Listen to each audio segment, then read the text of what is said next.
All right, welcome. This is part one of lesson 6.3. So today our content objective is to understand how a graph changes with an exponential function. And then the learning objective is begin using the academic language. As x approaches infinity, f of x approaches blank. And so we'll talk about that because it'll depend on the function that we're dealing with when describing the endpoint behavior of graphs. So let's start here. We've got a function here, f of x equals 3 times 2 to the x power. So that means our 0th term, our beginning term is 3, and every time we do something, it's going to double. So let's talk about what happens here. From our review of exponents the other day, so if x is negative 2, okay, well when x is negative 2, that's the same thing. So when we say 2 to the negative 2 power, that's the same thing as saying 1 over 2 squared. So that's going to be 1/4, okay? And so if I take 1/4 times 3, I'm going to get 0.75. When x is negative 1, f of x is going to equal 1.5. When x is 0, f of x will equal 3, right? Because if I put 0 in here, 2 to the 0 power is just 1. 3 times 1 is 3. Let's see. When x is 1, f of x will be 6 because we're doubling now. And when x is 2, f of x will equal 12.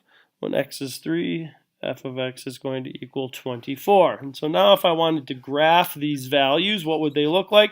We might not be able to fit all of them on here, but we can get most of them. Well, we know when x is 0, it's 3. When x is negative 1, it's at about 1.5. When x is negative 2, it's at about 0.75. When x is 1, it's at 6. And so we can see how this is changing. Okay? Nice curve. My curve's not the prettiest, but you kind of get the point. So let's think about this. When x is approaching infinity, what would f of x be approaching? Well, infinity means we're going in this direction. So infinitely, if we go in the x direction, f of x, you can see it's getting more and more positive. So it's going to be positive infinity as it goes that way. What about when x is approaching negative infinity? So as we go in the negative direction, we can see that this is curving downward and it's going down, down, down, but it's not really ever going to cross that x-axis. It's just getting closer and closer to 0. That's what it's doing. It's getting ever closer and closer to 0, but it's never really going to actually touch 0. It's never going to actually reach it. It's just getting closer and closer. So then here, y-intercept. What is the y-intercept? Well, when x is 0, y is 3. That's our y-intercept. Okay, so let's look at another version of this same. So we've got this function up above here. Now we've got pretty similar function, only instead of 3, it's now negative 3. So if we've got to the negative 2 for x, we're going to have negative 0.75.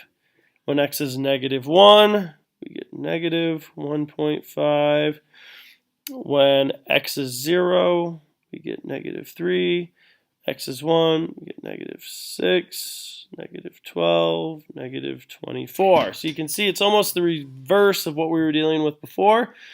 So again, when x is 0, we're at 3. X is 1, we're at 1.5. Oops, sorry.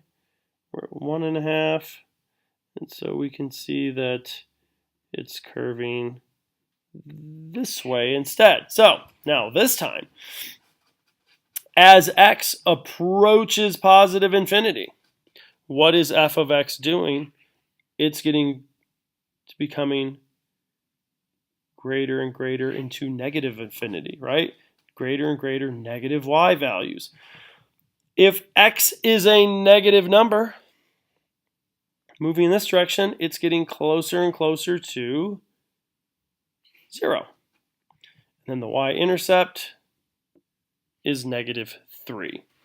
And that's the beginning. So if we're comparing and contrasting, we can see that there's a big difference between if we have a positive number that's being multiplied by exponential multiples versus a negative number.